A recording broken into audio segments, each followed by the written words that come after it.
Hello, how's it going, guys? Welcome back to another video. And today, after a week, World Cup हारे हुए, suddenly the focus has just shifted towards the IPL. And the biggest news coming out: Hardik Pandya leaving for Mumbai Indians for a 15 crore price. But before we get into any of that, make sure you guys subscribe, make sure you leave a like rating, make sure you follow us on all of our social media pages for the latest cricket news throughout the IPL as well as the cricket season. भाई बहुत सारा cricket आने वाला है.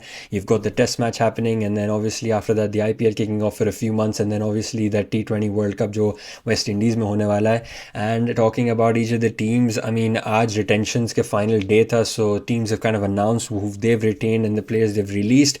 Let's start off with Delhi Capitals. भाई उनकी वही core team same ही exact same रहेगी, जिसमें अक्षर पटेल obviously है, ऋषभ पंत है, डेविड वार्नर है. They've stuck to kind of an old bowling lineup with Ngidi as well as Ishant Sharma still being part of their team. So you would look at Delhi Capitals and say कि भाई ठीक है, they've got a good squad, they need to retain a few more players. They'll be looking forward to doing that as well, and buying in the mini auction. But moving our focus towards the bigger teams like Kolkata Knight Riders, they've got a solid top order and something they've been lacking भाई जब से शुभमन गिल को release किया था Gujarat Titans के लिए.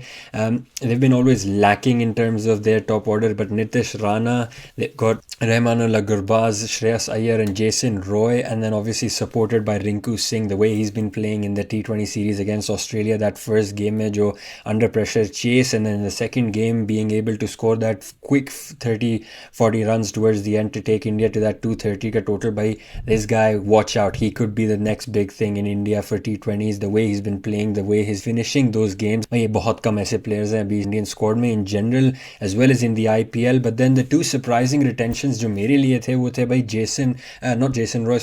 Sunil Narine and Andre Russell too, that I don't see having a future at KKR. मुझे logic नहीं समझ में आई to retain them. भाई ठीक है, they give you those one-off 2 games या 3 game performances, but they're not very consistent with the way they play for Kolkata.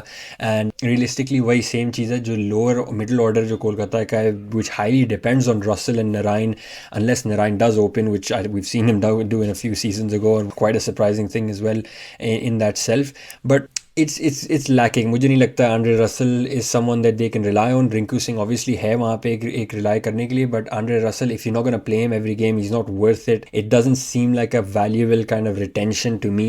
But on the other hand, having Venkatesh Iyer and Varun Chakravarti, obviously that spin duo, as well as Venkatesh Iyer's experience with batting, वो भी भाई बहुत काम आने वाली है Kolkata night Riders के लिए. To be able to get that trophy, भाई बहुत साल से कुछ उन्होंने किया नहीं है. Punjab Kings on the other hand, Shekhar Dhawan, Johnny Bairstow, some big names still retained. No one that they've really released which look at it and say कि भाई these guys should have been retained. On the other hand, bowling, obviously they've got quite a lot of options with Arshdeep Singh as well as Sam Curran, so they've got a very balanced team. बहुत कम उन्होंने players को release किया है, so they're going to be looking a lot less towards the auction. They've relied on their kind of young guns or their players from the last season to say कि भाई ये अच्छी squad बनी हुई है, let's continue that, let's build on that as well. On the other hand, Rajasthan Royals, Sanju Samson, Josh Butler, both of them being retained, with Hitmyer and Yashasvi Jaiswal, the way he's been playing as well, is an incredible retention. Rayan Prag, he's been playing well in the domestic leagues in India, so भाई this guy has gotten his opportunity, I think, and I'm sure he'll also be one of the key players by going into this IPL with Rinku Singh and Yashasvi Jaiswal. All the eyes will be on him before that T20 World Cup, and whether he makes that squad or not will be very tough, क्योंकि भाई obviously senior players भी वापस आ जाएंगे इस squad में, with Kohli, with Sharma, with all of these guys coming back after the kind of break after that World Cup. It'll be interesting to see. But on the other hand, they've got good bowling options as well. Adam Zampa, we all saw the way he played throughout the World Cup, and then Yashvendra Chahal, the highest wicket taker in the history of the IPL, with Trent Bolt and Nadeef Saini as well in that bowling lineup. So Rajasthan Royals are looking at a very balanced team जिसमें हर एक area में उन्होंने focus किया है. On the other hand RCB भाई वही surprising फिर से again वहानंदू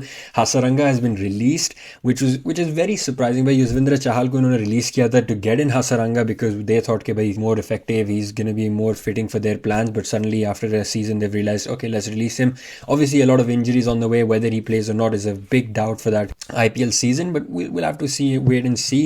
But the biggest one of them all is Josh Hazelwood. भाई एक ऐसा नाम which I didn't think RCB will removed from this team. I think he was someone they should have kept. They had a lot of experience with him being in their team, and then Harshal Patel as well. दोनों fast bowlers चले गए, फिर आपने एक अपने spinner को भी हटा दिया, तो a lot of bowling options जो उन्होंने kind of just given away right there. The only kind of bowling option or the big name they've kept is Mohammad Siraj, which will come in handy. Obviously, भाई Indian players आपको चाहिए आपकी team में, because you want to make sure you've got enough, and then those are the kind of players who understand the conditions best.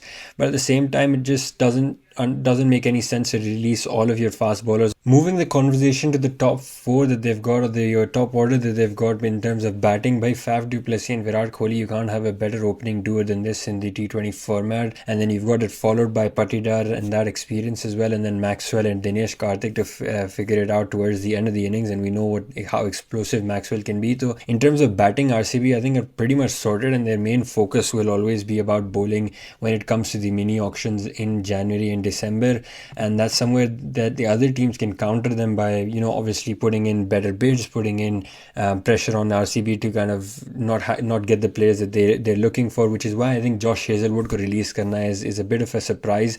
And the biggest one of them all, when you talk about Mumbai, RCB and Gujarat Titans, is that when Hardik Pandya does move to Mumbai Indians, there's also the possibility, or there's the most likelihood of Cameron Green moving to RCB, which is maybe why they've opted to go for Cameron Green over Josh Hazlewood. But still, to me, that doesn't make any sense. 15 crores for someone like Cameron Green while you're letting go of Josh Hazlewood, who's got so much experience, such a great bowler, is quite surprising. But moving to the Titans, talking about them, Mumbai Indians, bhai, Rohit Sharma has been retained. Surya Kumar Yadav, we all know what he's capable of doing. Ishan Kishan, so that top order, it looks pretty solid. On the other hand, they've got Behrendorff as well in their bowling lineup, and then obviously Jasprit Bumrah dons the Mumbai colours once again. I think realistically that move for Hardik Pandya, bhai, the only reason it makes sense is if he gets captaincy within the next few years, because realistically, why would you want to leave the Gujarat Titans kind of franchisee when you're the captain there, you're the poster boy of that team, you're the kind of leader over there, and you've got the chance to become the Indian T20 captain as well in the next few years,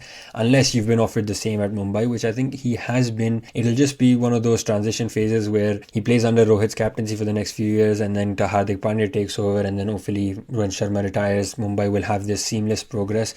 And they've always had this obsession with having an Indian captain, having a home captain be there for the team, and I think that's why they've gone with this. Whether it happens fully or not is another discussion, jo ki is there's a lot of rumors going around, but it calls up for great conversations.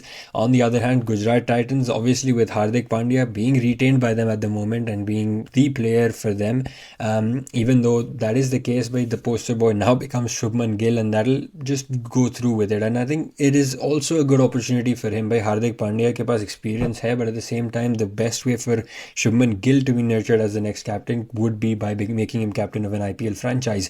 When you've got players like Matthew Wade, David Miller, Kane Williamson, Vidriman Saha, and all of these kind of guys in there with Sai Sudarshan as well, I think वो भी एक बहुत अच्छा talent हो सकता है इस IPL में. Right before that, Vijay Shankar in there as well. So they've also got a lot of talent that you need to look out for and see कि भाई कौन क्या कर सकता है in that sense. And Chennai Super Kings, भाई, the most successful franchise you want to call them in terms of making it to the finals, winning those finals as well.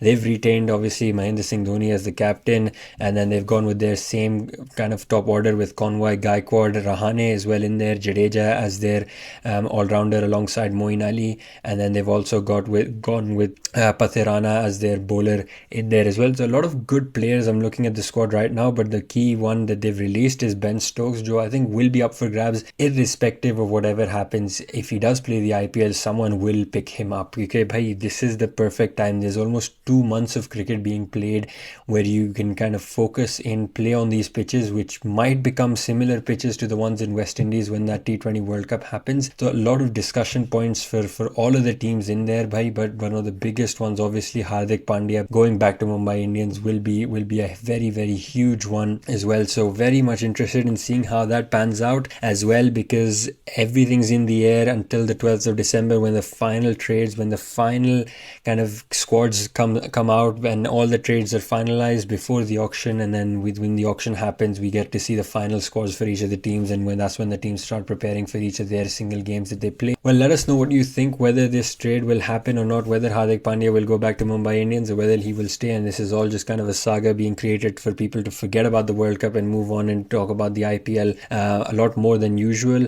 Let us know what your thoughts are. Comment it down below. Follow us on all of our social media pages for the latest news of the IPL and the cricket news. We'll be coming out with the podcast this week, and subscribe for more cricket videos on a daily basis.